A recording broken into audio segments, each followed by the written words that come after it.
Hello, আসসালামু আলাইকুম everyone. আজকে আপনাদের সাথে শেয়ার করব একটা ছোট্ট ব্লগ।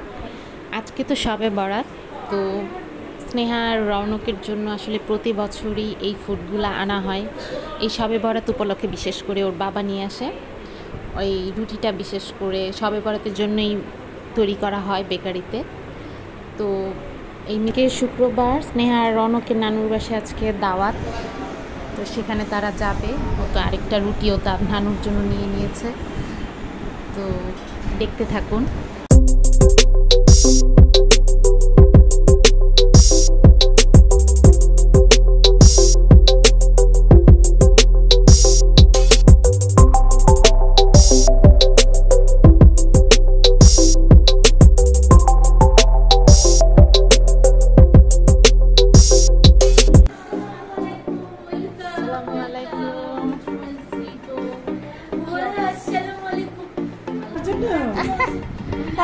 সবার জন্য এই বাসায়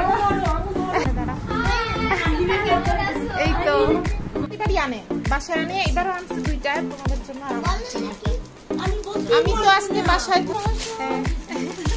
কেমন লাগছে? অনেক সুন্দর লাগছে।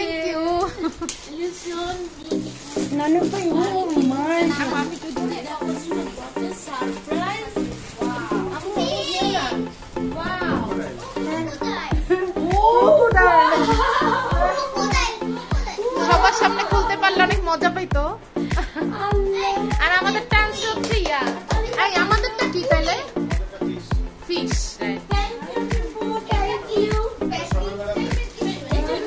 না প্যাটিস না, ব্রেড। তো স্নেহা রৌনক এটা নিয়ে একটু মজা টজা করলো ওর নানুর বাসায় সবাইকে নিয়ে।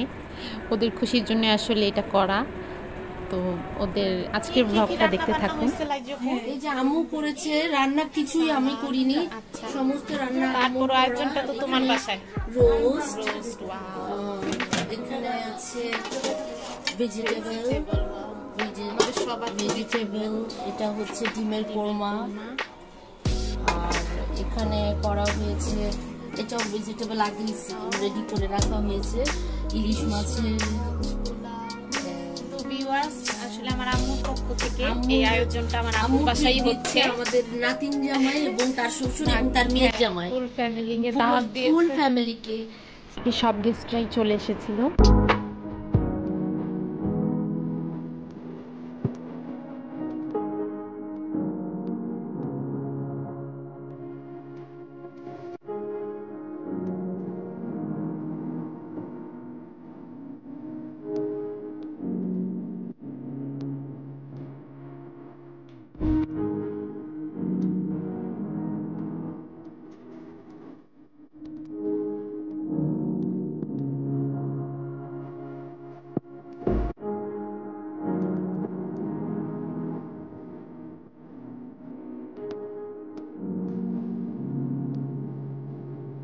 আমার একটা ভাগ্নির বেবি এসেছিল, তো রৌনক খুব এনজয় করলো বেবিটাকে নিয়ে।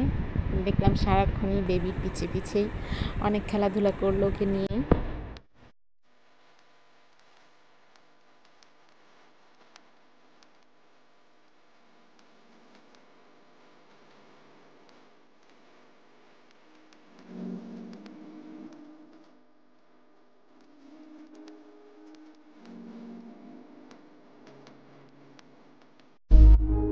বিকালে নাস্তার অ্যারেঞ্জমেন্ট হচ্ছিল।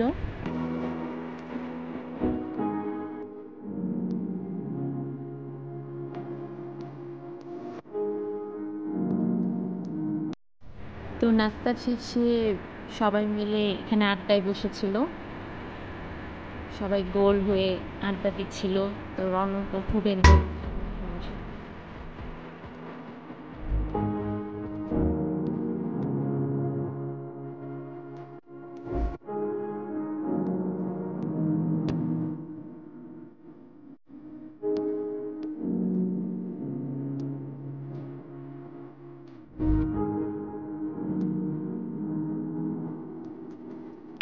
তো এইভাবেই আড্ডার মধ্যে দিয়ে আজকে গেট টুগেদারটা আমাদের শেষ হয়ে গিয়েছিল। স্নেহা আর রৌনক আবার আজকে থেকে যাবে নানুর বাসায়। তা আমাদের ব্লগটি কেমন লাগলো কমেন্ট বক্সে জানাবেন। আল্লাহ হাফেজ।